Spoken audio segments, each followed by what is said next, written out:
Kaifana oina mityeng adu koina mitchana ba ngamamde mitpham adu phathan dokhi aduga hairi BP amuka check tawse asi haiduna BP check tawrami handakte normal da dileirami sanarim bi changakpa ubada Kaifasu amuk thokre yanggoi sana sanarim bi da karantai matang chadana changa idu karigino haibagi mityeng ama yenga sanarim bina hauji khare yetlasu kaisu saunu ibema nanggi to moidau leirabani adoiso mi is ikairiba kari no mit ngasi sibo ngarang nang de tom gyal mangaga haithara abani na khanghora maroine kaidau khrage haise phat changsilaga thok ngai aduga nangbu phaina pomkhalaga imungda pushila ine haiba mana aise hoine yanggoi sana ikaira iba haidu oira mali makhutna mamaidu phat khomjilli sanarembina ibema natlamdraba nang adom pum tek tek tuna hospital da yongdarani yanggoi sana wakal khanbagom terminally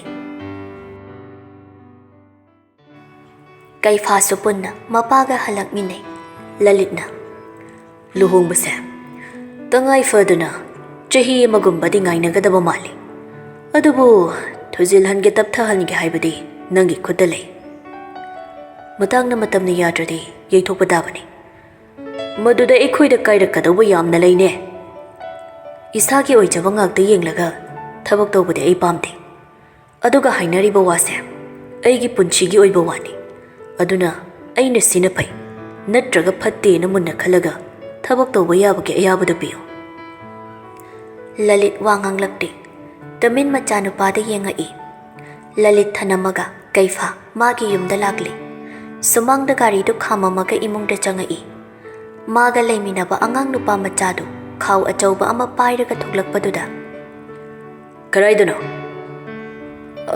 hojik thongna ba inchang amata leiramdre khara leiruge tawbani selga yaurobro nangba khara di yaure tamo Kaifa magi wallet tu lauthoklaga sel khara lauthoraklaga nupa du da pi se shinna leiro aduga arembaduna nangi chapal ama yauro gari po khothunaba hojik pung 10 makhai tarabani ai hospital da muk chalu khigadabani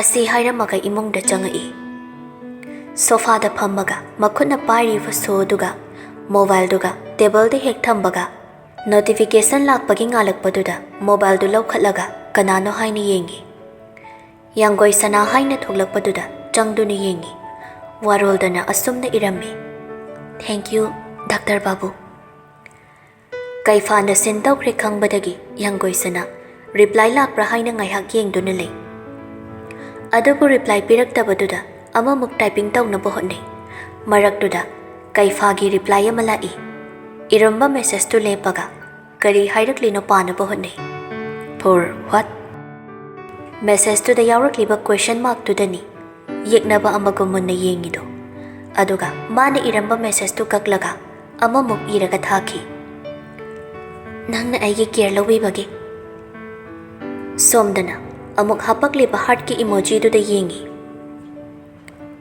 adudi nangna trasudum tawni doctor amoy bagi mathawni sidi yanggoi sana wahai duda khajikte nungai daba phawi adubu wahi amata hairakhidre somda Kaifasu message reply piraktabaduda mana thakriba message tuda kari soi haina anirak ahumlak paduna yengi masana masagi asoiba khandokpa ngamjade hainabadu Kaifa da su thoklari nongsabagi number duda screenshot lauraga thaki nongsabana reply pirai kanada thariba message no sina Prabhudev yanggoi sanada kariba asi haliba asi haiba kaidorge nangna nupi phangdana leiramida maram leire taningde asingbani karina nupi duna khalamdaida message sintawra halakidre nongsaba voice message ta tikhatan noksilai Kaifa sauna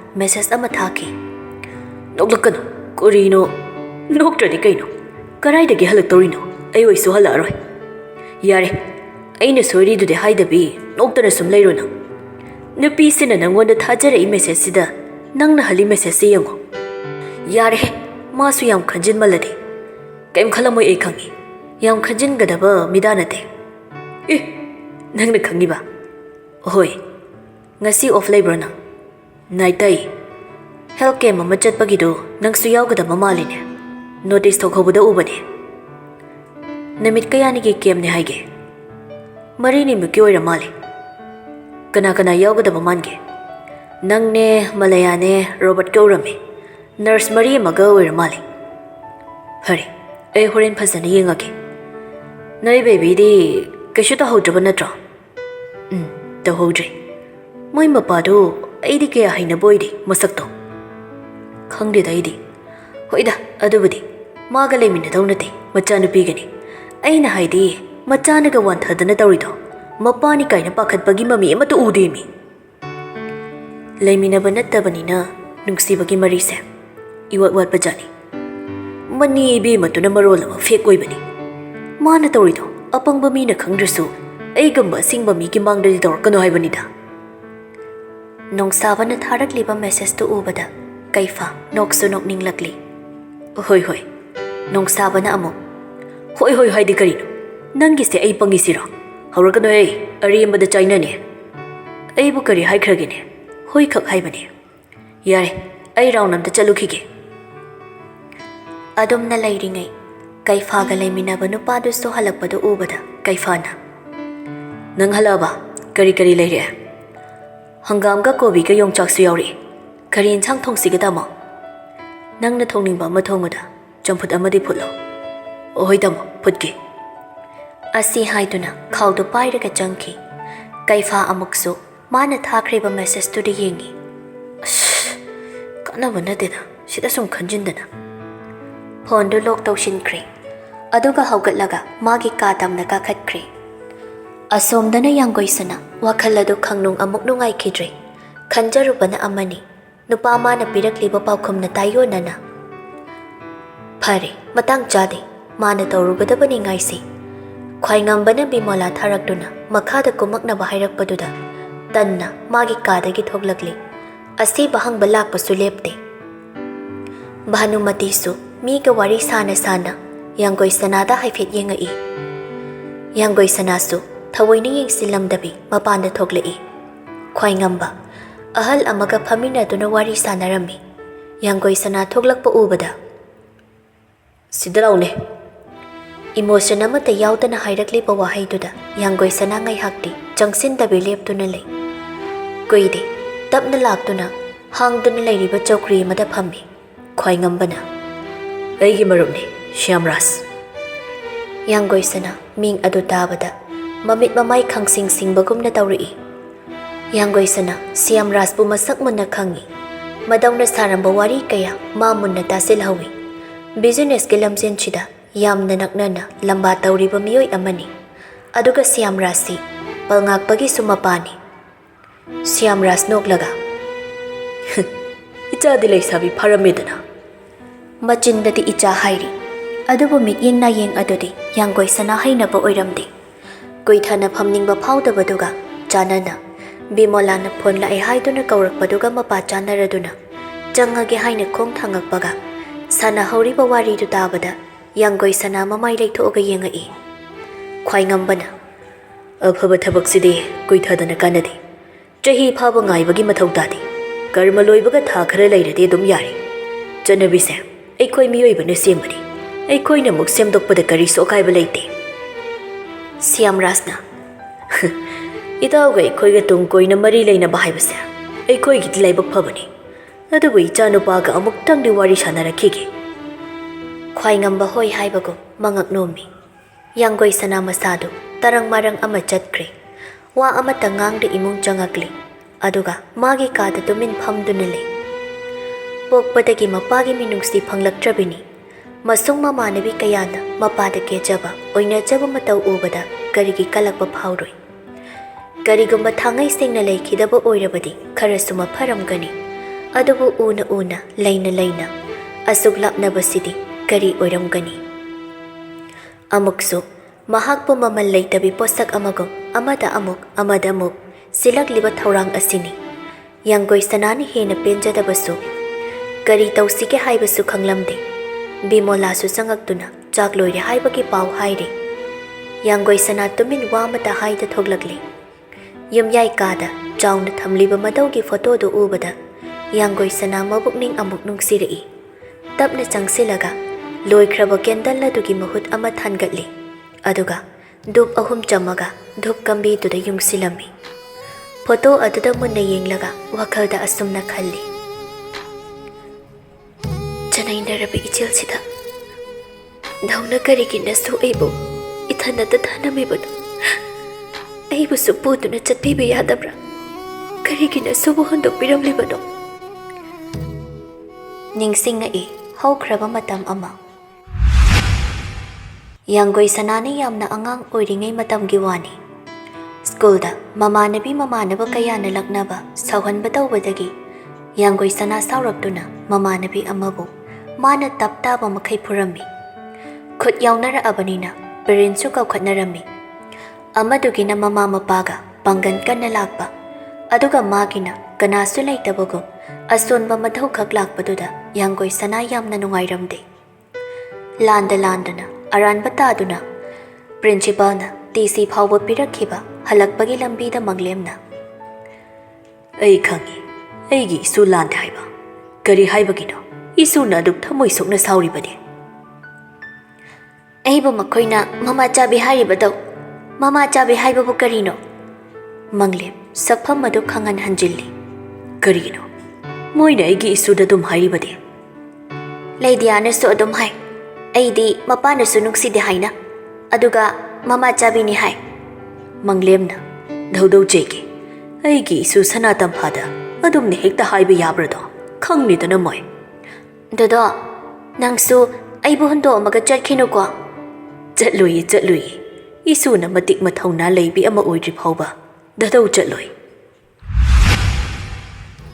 adubu ngasidi wahaidu ta ngai hauri chatkri amuk hana halaklaroi daba maphamduda aroiba khongchat oina yanggoi sana madhaugi photo duda amuktang makhutna nalami aduga chakhumda changakpadadi mayamdu ikoi sinaduna phammaga nokheduna chaksaduna leirami yanggoi sana changakpa ubada sanaramba noklamba chap lepi makhoiga manadaba jiba ama changakpagumna yengnari bimolana sana phamu nine chak thangdorage yanggoi sana su sirama jingthoktuna phamge tawbada leidiana khazi kauthokiduna yanggoi sana du tuge tawbi tuba makti tu haude adubu magi mawongdu ahal singdunadi yamna section dabi amagum khanduna isuk suklaga yengnari yanggoi sana semduna ningthina phammi bimolana chak pirari khwaingamba chak chana hairi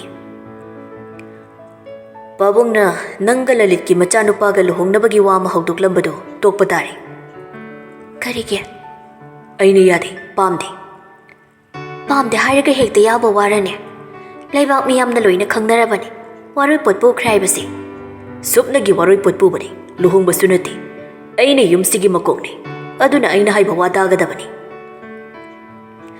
makok thongbana kok chakpagi thawong tawraklabadi makok thongbana haibane haiduna hoi haina leigadra ai simiyoi bani nakhoina mamal yaudabi amagum amada amuk thangjin amada amuk thangtok tawbadi yaroi Bhanumatina sana ahandana chinkhumgano pharasu phatrabasu mahagasi nangbu sangsarasigi awa nungai khanghaliba misakni yanggoi sana khajik sauna aigi maphamsida karigumba laidia oiramba thoabadi nini sin hojik hairiba wafam adumaina hairamgadra amuktang munna khanthabiyo machinna sukkanba angangsibu karino khwaingamba sauna aina hairibasina aroi boigadabani makata na wayam na ngangnabagi mathau tade yanggoi sana su chap manana aisu aina hairiba wasina aroibani nakhoina tawningba tawro aidi punchigi oina hongloi mapa machadu munna yengnei yanggoi sana phat haugatlaga chatki Bhanumatina leibudi leikhidra haibabu ahanduna thokhalamba ngaktani Bhanu yare Bhanumati tumin leikhi Bimolasu yanggoi sanagi matungda inari yanggoi sana phamungda kaptuna phammaga leirami Bimola changsilaglaga Bima nine moina ibu namdana ꯑꯩꯅ ꯌꯥꯅꯤꯡꯗꯕ ꯃꯐꯝꯗ ꯂꯨꯍꯣꯡꯕ ꯊꯣꯛꯑꯕꯗꯤ ꯑꯩ ꯏꯁꯥ ꯏꯊꯟꯇ ꯁꯣꯏꯗꯅ ꯁꯤꯖꯒꯅꯤ. ꯑꯗꯨꯝꯅ ꯍꯥꯏꯔꯤꯕ ꯀꯔꯤꯒꯤꯅꯣ? ꯅꯪꯒꯤꯗꯃꯛꯇ ꯅꯤꯅꯦ ꯂꯩꯔꯤꯕꯁꯤꯗꯤ. ꯅꯤꯅꯦ, ꯀꯔꯤꯒꯤꯅꯣ ꯃꯍꯥꯛꯅ ꯑꯩꯕꯨ ꯁꯨꯛꯅꯨꯡ ꯅꯨꯡꯁꯤꯕ ꯐꯥꯎꯗ꯭ꯔꯤꯕ? ꯅꯣꯡꯃꯇꯁꯨ ꯃꯆꯥ ꯑꯩꯒꯤ ꯀꯔꯤ ꯋꯥꯠꯂꯦ ꯍꯥꯏꯅ ꯍꯪꯗ꯭ꯔꯤꯕꯁꯤ ꯀꯔꯤꯒꯤꯅꯣ? ꯏꯃꯥꯗꯣ ꯑꯩꯕꯨ ꯇꯥꯏꯕꯪ ꯐꯥꯎꯍꯟꯕ ꯃꯇꯝꯗ ꯂꯩꯈꯤꯗꯦ ꯍꯥꯏꯕꯒꯤꯔ? ꯃꯗꯨꯗ ꯑꯩꯒꯤ ꯀꯔꯤ ꯏꯔꯥꯅꯣ? ꯕꯤꯃꯣꯂꯥ ꯆꯪꯁꯤꯜꯂꯛꯇꯨꯅ ꯌꯥꯡꯒꯣꯏ ꯁꯅꯥꯕꯨ ꯃꯊꯥꯗ ꯀꯣꯟꯁꯤꯟꯕꯤ. ꯑꯗꯨꯒ ꯀꯞꯄ ꯊꯦꯝꯕꯤ. ꯑꯗꯨꯝꯅ ꯂꯩꯔꯤꯉꯩ ꯃꯈꯥꯗ ꯃꯤ ꯂꯥꯛꯄꯒꯤ ꯃꯈꯣꯜ ꯇꯥꯕꯗꯨꯗ ꯕꯤꯃꯣꯂꯥ ꯍꯥꯟꯅ ꯊꯣꯛꯂꯛꯇꯨꯅ ꯌꯦꯡꯉꯛꯏ. ꯃꯪꯂꯦꯝꯕꯨ ꯍꯦꯛ ꯍꯦꯛ ꯎꯅꯕ ꯂꯥꯛꯄ ꯎꯀꯤꯜꯁꯤꯡꯗꯨ ꯑꯣꯏꯔꯝꯕꯗꯨꯗ ꯊꯨꯅ ꯀꯨꯝꯃꯛꯂꯒ ꯌꯥꯅꯤ, ꯃꯌꯥꯝꯁꯤꯗ ꯐꯝꯁꯤ. ꯑꯁꯨꯝꯅ ꯃꯌꯥꯝꯗꯨ ꯐꯝꯍꯜꯂꯝꯃꯒ ꯈ꯭ꯋꯥꯏꯉꯝꯕ ꯍꯣꯏꯗ ꯍꯥꯏꯅꯕ ꯆꯪꯒꯦ ꯇꯧꯕꯗ ꯈ꯭ꯋꯥꯏꯉꯝꯕ ꯚꯥꯅꯨꯃꯇꯤꯒ ꯂꯣꯏꯅꯅ ꯆꯥꯛꯈꯨꯝꯗꯒꯤ ꯊꯣꯛꯂꯛꯏ. ꯂꯥꯛꯂꯤꯕꯁꯤꯡꯗꯨ ꯈ꯭ꯋꯥꯏꯉꯝꯕ ꯎꯕꯗ ꯐꯝꯃꯝꯕꯗꯒꯤ ꯂꯤꯞꯈꯠꯅꯔꯛꯏ. ꯈ꯭ꯋꯥꯏꯉꯝꯕꯅ ꯋꯥꯗꯤ ꯉꯥꯡꯗꯕꯤ ꯐꯝꯃꯣ ꯍꯥꯏꯅ ꯃꯈꯨꯠꯅ ꯏꯪꯒꯤꯠ ꯇꯧꯏ. ꯑꯁꯤ ꯍꯥꯏꯗꯨꯅ ꯃꯥꯁꯨ ꯆꯪꯂꯛꯇꯨꯅ ꯁꯤꯡꯒꯜ ꯁꯣꯐꯥ ꯑꯃꯗ ꯐꯝꯃꯛꯏ. ꯑꯗꯨꯒ ꯃꯌꯥꯝꯅ ꯂꯥꯛꯏꯁꯦ ꯄꯥꯕꯨꯡꯅ ꯁꯤꯟꯅꯔꯝꯕ ꯆꯦ ꯑꯃ ꯁꯤꯟꯅꯕ ꯂꯥꯛꯄꯅꯤ. ꯏꯕꯦꯝꯃ ꯌꯥꯡꯒꯣꯏ ꯁꯅꯥꯕꯨ ꯑꯩꯉꯣꯟꯗ ꯁꯨꯝ ꯍꯥꯏꯌꯣ. ꯃꯁꯥ ꯌꯥꯎꯗ꯭ꯔꯗꯤ ꯅꯨꯡꯉꯥꯏꯒꯗꯕ ꯃꯥꯟꯗꯦ. ꯕꯤꯃꯣꯂꯥꯗ ꯀꯧꯔꯨꯁꯣ ꯍꯥꯏꯕꯒꯤ ꯏꯪꯒꯤꯠ ꯑꯃ ꯇꯧꯔꯛꯄꯗꯨꯗ ꯕꯤꯃꯣꯂꯥ ꯌꯥꯡꯒꯣꯏ ꯁꯅꯥꯒꯤ ꯃꯅꯥꯛꯇ ꯑꯃꯨꯛ ꯀꯥꯈꯠꯂꯛꯇꯨꯅ ꯕꯦꯝꯃ, ꯃꯈꯥꯗ ꯑꯃꯨꯛꯇ ꯀꯨꯝꯃꯛꯎ ꯍꯥꯏꯍꯧꯏ. ꯃꯣꯏꯅ ꯍꯥꯏꯗ ꯋꯥꯗꯣ ꯑꯩ ꯈꯪꯉꯤꯅꯤꯅꯦ. ꯑꯩ ꯁꯨꯛꯉꯝ ꯉꯝꯃꯣꯏ. ꯉꯥꯏꯈꯣ, ꯁꯤꯗ ꯍꯦꯛ ꯍꯦꯛ ꯂꯥꯛꯄ ꯎꯀꯤꯜꯁꯤꯡꯗꯣ ꯅꯪ ꯈꯪꯉꯤꯗꯅ? ꯈꯪꯉꯦ. ꯑꯗꯨ ꯀꯩꯗꯧꯔꯒꯦ ꯅꯤꯅꯦ? ꯃꯣꯏꯁꯨ ꯂꯥꯛꯍꯧꯏ. ꯅꯪꯕꯨ ꯀꯧꯔꯨꯁꯣ ꯍꯥꯏꯗꯅ ꯂꯥꯛꯄꯅꯤ. ꯑꯩ ꯀꯧꯔꯤꯗꯤ ꯀꯔꯤꯒꯤ? ꯑꯩꯁꯨ ꯈꯪꯗꯦ. ꯃꯈꯣꯏꯗ ꯍꯪꯂꯨꯕꯅ ꯐꯔꯣꯏꯗ꯭ꯔꯥ? ꯌꯥꯡꯒꯣꯏ ꯁꯅꯥ ꯐꯝꯃꯝꯕꯗꯒꯤ ꯍꯧꯒꯠꯂꯒ ꯊꯣꯛꯂꯛꯂꯦ. ꯃꯍꯥꯛ ꯀꯨꯝꯃꯛꯄ ꯎꯕꯗ ꯂꯥꯛꯂꯤꯕ ꯃꯌꯥꯝꯗꯨꯗꯒꯤ ꯈꯔ ꯑꯍꯜ ꯑꯃ ꯌꯥꯎꯔꯤꯕꯗꯨꯅ ꯍꯥꯏꯔꯛꯏ. ꯏꯕꯦꯝꯃ ꯌꯥꯡꯒꯣꯏ ꯁꯅꯥ, ꯂꯥꯛꯑꯣ ꯁꯤꯗ. ꯀꯀꯥ ꯍꯣꯏꯒ ꯋꯥꯔꯤ ꯁꯥꯁꯤ. ꯌꯥꯡꯒꯣꯏ ꯁꯅꯥ ꯃꯌꯥꯝ ꯃꯅꯥꯛꯇꯨꯗ ꯆꯪꯁꯤꯟꯗꯨꯅ ꯐꯝꯃꯤ. ꯈ꯭ꯋꯥꯏꯉꯝꯕꯅ ꯌꯦꯡꯂꯤꯕ ꯃꯤꯠꯌꯦꯡ ꯑꯗꯨꯗꯁꯨ ꯃꯁꯥꯗꯨ ꯅꯔꯚꯁ ꯆꯠꯂꯕꯅꯤ. ꯈ꯭ꯋꯥꯏꯉꯝꯕ ꯀꯨꯏꯊꯅ ꯉꯥꯏꯕ ꯉꯝꯗꯦ ꯍꯥꯏꯕꯒꯤ ꯃꯇꯥꯒꯨꯝ ꯍꯥꯏꯔꯛꯏ. ꯍꯧꯖꯤꯛꯇꯤ ꯃꯔꯝꯗꯣ ꯍꯥꯏꯕ ꯌꯥꯔꯝꯃꯅꯤꯗ. ꯅꯨꯄꯥ ꯑꯍꯟ ꯑꯗꯨ ꯃꯥꯏꯊꯣꯡꯗ ꯑꯍꯣꯡꯕ ꯀꯔꯤꯁꯨ ꯂꯩꯇ ꯅꯣꯛꯐꯦꯠ ꯇꯧꯔꯛꯏ. ꯑꯗꯨꯒ ꯍꯥꯏꯔꯛꯏ. ꯄꯥꯕꯨꯡꯅ ꯍꯤꯡꯂꯤꯉꯩ ꯂꯩꯔꯤꯕ ꯄ꯭ꯔꯣꯄꯔꯇꯤꯁꯀꯤ 70% ꯑꯃꯗꯤ ꯃꯁꯨꯅꯨꯄꯤ ꯏꯕꯦꯝꯃ ꯌꯥꯡꯒꯣꯏ ꯁꯅꯥꯒꯤ ꯃꯤꯡꯗ ꯄꯥꯜꯂꯝꯂꯦ. ꯑꯗꯨꯒ ꯂꯦꯝꯍꯧꯔꯤꯕ 30%ꯁꯤꯒꯤ ꯃꯅꯨꯡꯗ 20% ꯑꯃꯅ ꯀꯅꯥꯁꯨ ꯂꯩꯖꯗ꯭ꯔꯕꯁꯤꯡꯒꯤ, ꯑꯗꯨꯒ 10%ꯗꯨꯅ ꯖꯣꯏꯟ ꯑꯣꯏꯅ ꯄꯥꯜꯂꯝꯃꯤ. ꯈ꯭ꯋꯥꯏꯉꯝꯕꯁꯨ ꯚꯥꯅꯨꯃꯇꯤꯁꯨ ꯐꯝꯃꯝꯕꯗꯒꯤ ꯐꯨꯛ ꯐꯨꯛ ꯍꯧꯒꯠꯅꯩ. ꯎꯀꯤꯜ ꯑꯍꯟꯗꯨꯅ ꯑꯃꯨꯛ ꯄꯥꯕꯨꯡꯒꯤ ꯁꯍꯤ ꯌꯥꯎꯔꯕ ꯆꯦꯗꯨꯅꯤ ꯑꯩꯅ ꯉꯁꯤ ꯄꯨꯔꯛꯂꯤꯕꯁꯤ. ꯈ꯭ꯋꯥꯏꯉꯝꯕ ꯊꯥꯖꯗꯦ ꯍꯥꯏꯕꯒꯨꯝ ꯆꯦꯗꯨ ꯂꯧꯗꯨꯅ ꯌꯦꯡꯉꯤ. ꯚꯥꯅꯨꯃꯇꯤꯁꯨ ꯆꯪꯁꯤꯜꯂꯛꯇꯨꯅ ꯌꯦꯡꯉꯛꯏ. ꯏꯔꯝꯂꯤꯕ ꯋꯥꯔꯣꯜꯗꯨ ꯄꯥꯔꯨꯔꯒ ꯍꯦꯟꯅ ꯁꯥꯎꯅꯤꯡꯕ ꯍꯥꯏꯗꯨ ꯑꯣꯏꯍꯜꯂ ꯃꯥꯜꯂꯤ. ꯈ꯭ꯋꯥꯏꯉꯝꯕ ꯁꯥꯎꯅ ꯍꯥꯏꯔꯛꯏ. ꯐꯔꯁꯨ ꯐꯠꯇ꯭ꯔꯕꯁꯨ ꯑꯩꯁꯦ ꯃꯥꯒꯤ ꯃꯆꯥꯅꯤ.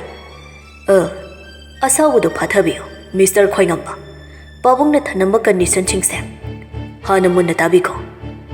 ꯈ꯭ꯋꯥꯏꯉꯝꯕ ꯃꯈꯥ ꯆꯠꯊꯧ ꯍꯥꯏꯕꯒꯤ ꯏꯪꯒꯤꯠ ꯇꯧꯔꯛꯏ. ꯎꯀꯤꯜꯗꯨꯅ ꯀꯔꯤꯒꯨꯝꯕ ꯐꯦꯃꯤꯂꯤ ꯃꯦꯝꯕꯔꯁ ꯑꯃ ꯍꯦꯛꯇꯅ ꯌꯥꯡꯒꯣꯏ ꯁꯅꯥꯕꯨ ꯊꯧꯑꯣꯏꯗꯕ ꯊꯤꯅ ꯇꯧꯕ ꯇꯥꯔꯕꯗꯤ 10% ꯖꯣꯏꯟ ꯄ꯭ꯔꯣꯄꯔꯇꯤ ꯑꯣꯏꯅ ꯄꯥꯜꯂꯝꯃꯤꯕꯁꯤꯁꯨ ꯅꯈꯣꯏꯅ ꯐꯪꯗꯕꯤ ꯗꯥꯏꯔꯦꯛ ꯄꯕ꯭ꯂꯤꯛ ꯄ꯭ꯔꯣꯄꯔꯇꯤꯗ ꯑꯣꯟꯈꯤꯅꯤ. ꯚꯥꯅꯨꯃꯇꯤꯅ ꯑꯩꯈꯣꯏ ꯄꯥꯕꯨꯡꯁꯦ ꯑꯉꯥꯎꯕ ꯅꯠꯇꯦ ꯍꯥꯏꯕꯗꯤ ꯌꯥꯔꯣꯏ. ꯑꯁꯨꯛ ꯌꯥꯝꯕ ꯑꯁꯨꯛ ꯆꯥꯎꯕ ꯔꯦꯁꯄꯣꯟꯁꯤꯕꯤꯂꯤꯇꯤꯁꯤꯕꯨ ꯑꯉꯥꯡ ꯅꯨꯄꯤ ꯃꯆꯥ ꯄꯦꯠ ꯄꯦꯠ ꯂꯥꯎꯕꯤꯁꯤꯅ ꯃꯗꯨ ꯑꯣꯏꯊꯣꯛꯄ ꯌꯥꯔꯣꯏꯗ. ꯈ꯭ꯋꯥꯏꯉꯝꯕꯅ ꯑꯩꯈꯣꯏꯁꯨ ꯂꯤꯒꯦꯜ ꯍꯦꯜꯞ ꯂꯧꯕ ꯇꯥꯔꯦꯗꯅ. ꯎꯀꯤꯜ ꯑꯍꯟꯗꯨꯅ ꯃꯤꯁꯇꯔ ꯈ꯭ꯋꯥꯏꯉꯝꯕ, ꯅꯍꯥꯛꯇꯤ ꯀꯔꯤꯁꯨ ꯁꯥꯎꯐꯝ ꯊꯣꯛꯇꯕ꯭ꯔꯥ ꯍꯥꯏꯅꯗꯤ ꯈꯜꯂꯤ. ꯃꯔꯝꯗꯤ ꯌꯥꯡꯒꯣꯏ ꯁꯅꯥꯁꯦ ꯅꯍꯥꯛꯀꯤ ꯋꯥꯗꯨ ꯂꯣꯏꯁꯤꯜꯍꯟꯗꯦ. ꯈ꯭ꯋꯥꯏꯉꯝꯕꯅ ꯑꯩꯅ ꯃꯥꯕꯨ ꯑꯩꯒꯤ ꯏꯆꯥꯅꯤ ꯍꯥꯏꯅ ꯈꯟꯗꯦ. ꯌꯥꯡꯒꯣꯏ ꯁꯅꯥ ꯉꯁꯥꯏꯗꯒꯤ ꯍꯥꯏꯔꯤꯕ ꯃꯌꯥꯝꯗꯨ ꯀꯔꯤꯅꯣ ꯈꯟꯅ ꯇꯥꯔꯝꯕꯗꯒꯤ ꯈ꯭ꯋꯥꯏꯉꯝꯕꯅ ꯍꯥꯏꯔꯛꯂꯤꯕ ꯋꯥꯗꯨꯗ ꯃꯄꯤ ꯏꯔꯥ ꯆꯦꯅ ꯌꯦꯡꯉꯛꯏ. ꯑꯗꯨꯕꯨ ꯈ꯭ꯋꯥꯏꯉꯝꯕ ꯃꯍꯥꯛꯇꯤ ꯃꯤꯅꯨꯡꯁꯤ ꯌꯥꯎꯗ꯭ꯔꯕ ꯑꯃꯒꯨꯝ ꯁꯥꯎꯅ ꯌꯦꯡꯂꯛꯏ. ꯎꯀꯤꯜ ꯑꯍꯟꯗꯨꯅ ꯑꯗꯨꯗꯤ ꯅꯪꯒꯤ ꯆꯦꯅ ꯄꯪꯍꯥꯏ ꯍꯥꯏꯕꯒꯤ ꯋꯥꯅꯤꯗꯅ. ꯅꯆꯥ ꯅꯠꯇꯦ ꯍꯥꯏꯗꯨꯅ ꯆꯦꯟꯕꯗꯤ ꯌꯥꯔꯔꯣꯏꯗꯅ. ꯈ꯭ꯋꯥꯏꯉꯝꯕ ꯀꯔꯤꯁꯨ ꯍꯥꯏꯔꯛꯈꯤꯗ꯭ꯔꯦ. ꯁꯥꯎꯅ ꯌꯦꯡꯕꯗꯃꯛ ꯌꯦꯡꯉꯛꯏ. ꯚꯥꯅꯨꯃꯇꯤꯅ ꯑꯣꯏꯅ ꯑꯉꯥꯡ ꯑꯁꯦ ꯌꯥꯝꯅ ꯅꯧꯔꯤ. ꯑꯗꯨꯅ ꯔꯦꯁꯄꯣꯟꯁꯤꯕꯤꯂꯤꯇꯤꯁꯤꯡꯁꯤ ꯄꯨꯕꯗ ꯋꯥꯅ ꯊꯣꯛꯀꯅꯤ. Aduna kari leiba haibado ꯑꯩꯈꯣꯏ ꯈꯟꯅꯕꯅ ꯐꯔꯣꯏꯗ꯭ꯔꯥ? Madam Bhanumati, Yanggoi Sanase, Thoidok hendokna qualify oirabi amani. Pabongna munna khallaga tawramaba thabakni. Yanggoi Sanado onchilaga, Ibemasana, Sida sign amatang tawraga yari. Yanggoi Sana, Khwai ngambaga Bhanumatiga de yengai, Aduga chedo lauraga, tapna, Mana sign tawgadaba mapadu tawraga, Ukil ahandu dapi. Ukil ahandu, nokpet tawraga, Yanggoi Sanagi makokta nanthabiraga hairi. Idawna thanamba sing asidagi, Ichana hene hengatna tawba ngambo ijarako. Asomna ukil singdu chatkre. Khwai ngambaga Bhanumatiga gi mityeng adu, una uda saduna, Yanggoi Sana, magi kada changai. Bimolana sangom glass ama pairaga changaktuna, Yanggoi Sana da pirai. Yanggoi Sana tapna. Nene, dauna ay bunamdana. BBA, MBA tawhalambagi maram. Ay ngasidi khangle. Bimola wadi nganglakte, nokphet tawduna yengai.